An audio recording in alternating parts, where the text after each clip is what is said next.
What is bipolar II disorder? Good question. Let's talk about it.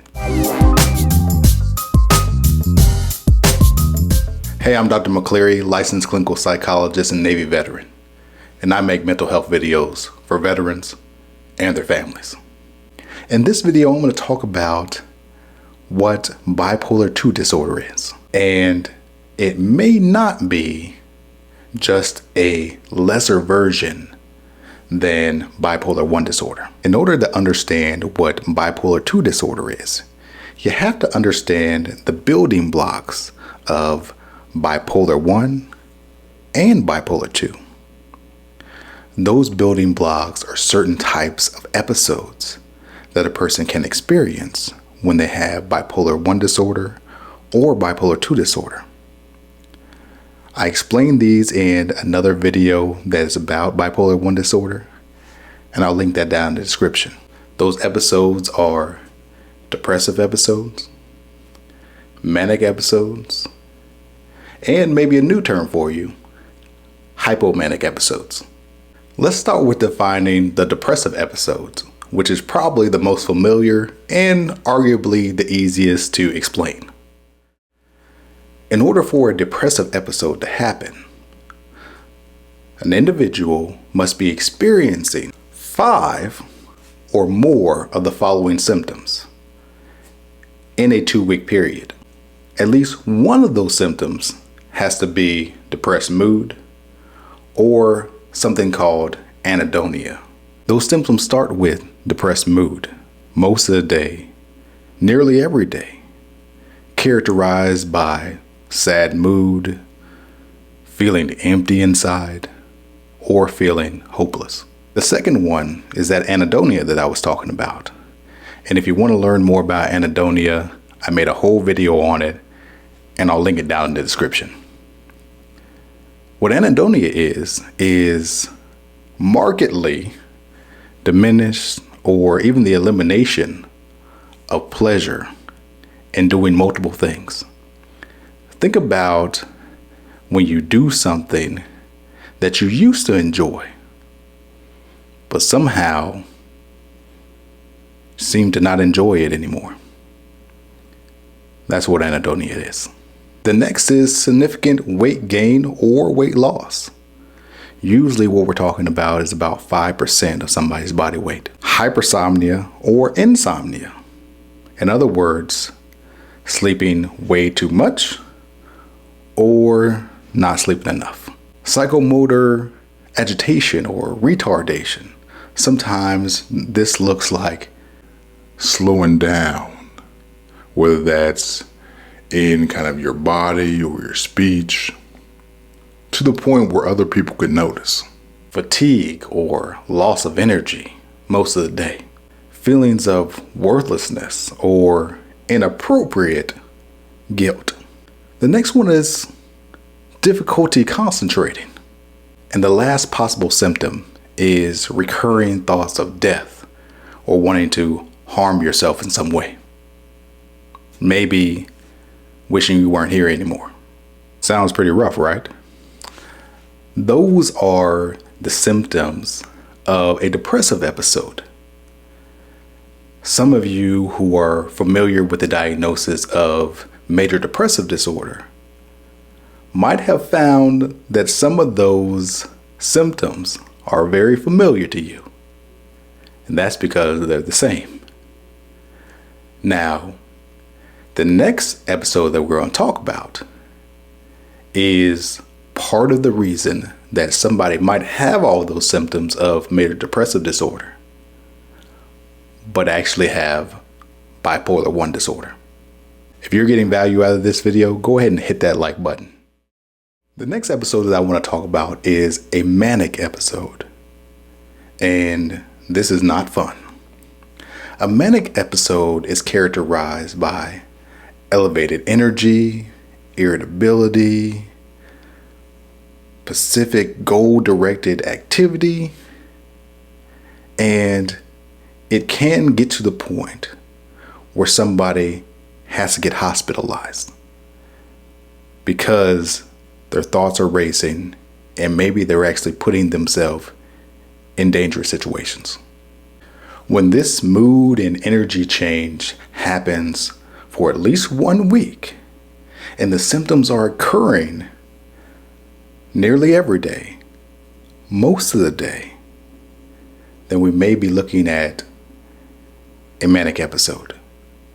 In order to meet criteria for a manic episode, you need to have at least 3 or 4 if one of those symptoms is just irritability to meet full criteria. The first symptom is elevated self-esteem or grandiosity. The next is decreased need for sleep. Maybe they got 3 hours, good to go. Maybe they didn't even sleep last night, still good to go. Maybe they're more talkative than usual, or have pressure to just keep talking. Maybe they keep having flights of ideas or feel like their mind is racing. Often, when people are experiencing a manic episode, they might actually be very easily distracted. They may have increased goal-oriented activities, such as in school or work, working late hours, studying for night after night after night. The last symptom that somebody who is experiencing a manic episode may be experiencing is participating in high-risk activities. Maybe those activities are them being hypersexual. Maybe those activities are causing them to drive really fast or spend a lot of money that they don't have. High-risk behaviors that they usually wouldn't participate in. You can probably see how a manic episode can land somebody in a bit of trouble or in a dangerous situation really quickly. And it might even land them in the hospital. It's important to note that all of these symptoms don't count if they are a result of any type of medication, substance use, or a medical condition. The next episode that I want to explain is a hypomanic episode. A hypomanic episode is extremely similar to a manic episode. The only difference is that in a hypomanic episode, there is not the need to be hospitalized. There often is also not the same functional impairment in work or social activities. The symptoms are actually the exact same as a manic episode. And I know that I just explained them, but let me run them down a lot quicker this time. Abnormal, elevated, sometimes irritable, expansive change in someone's mood for at least 1 week. Nearly every day, most of the time during those days. During this mood disturbance and high level of energy, they must also have 3 or more of the following symptoms. Unless one of those symptoms is irritability, then they need to have 4. Those symptoms are inflated self-esteem or grandiosity, decreased need for sleep, being more talkative than usual, having flight of ideas or racing thoughts, being easily distracted, increase in goal-directed activities such as school or work, and lastly, involvement in activities that have a high potential for risk, spending too much, risky sexual behavior, those type of things. Okay, so we have the building blocks now. We have the 3 different types of episodes: manic, hypomanic, depressive. Now, what is bipolar disorder? In order to meet criteria for bipolar II disorder, an individual must have experienced a hypomanic episode and a depressive episode. And they must not have ever in their lifetime experienced a manic episode. Well, why not, Doc? Well, that would make them have the criteria or meet criteria for bipolar I disorder. Some people believe that bipolar II is somehow less than or not as bad as bipolar I. This is maybe an oversimplification, and so much oversimplified that it might not even actually be true. Although it is true that individuals with bipolar II disorder never experience a manic episode, because that would make it bipolar I disorder. However, there is some evidence that people that are experiencing bipolar II disorder tend to stay in those depressive episodes for a bit longer than individuals with bipolar I disorder. And for lack of words, that sounds like it sucks. Bipolar disorder sounds like a very scary disorder. And for many people that have gone undiagnosed and untreated for their bipolar disorder, it very much can be. But that doesn't mean that it can't be treated. The first line of treatment for bipolar I disorder is medications. So if you are experiencing some or any of these symptoms, I suggest that you consult with your doctor so they can get you started with some treatment. Medications are not the only thing that works.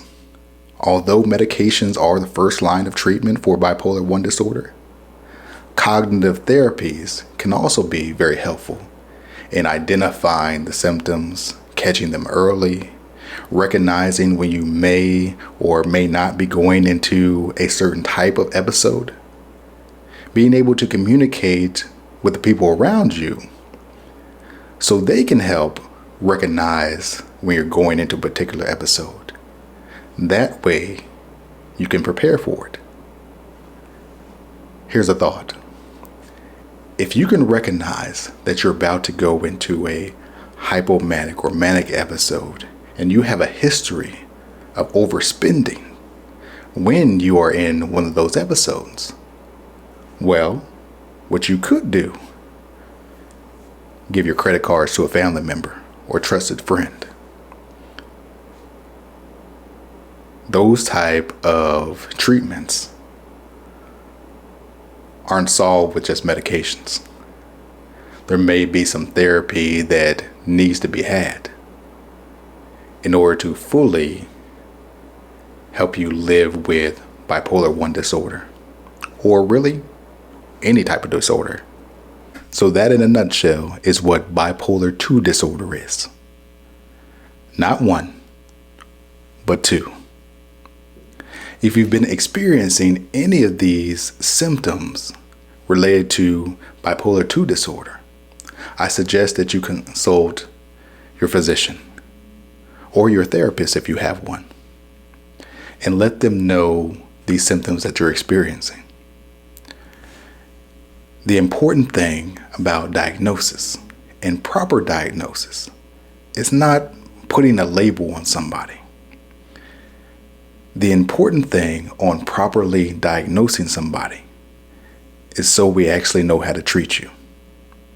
Because at the end of the day, that's really all somebody in my position, hopefully, is trying to do. Trying to help. Something to think about.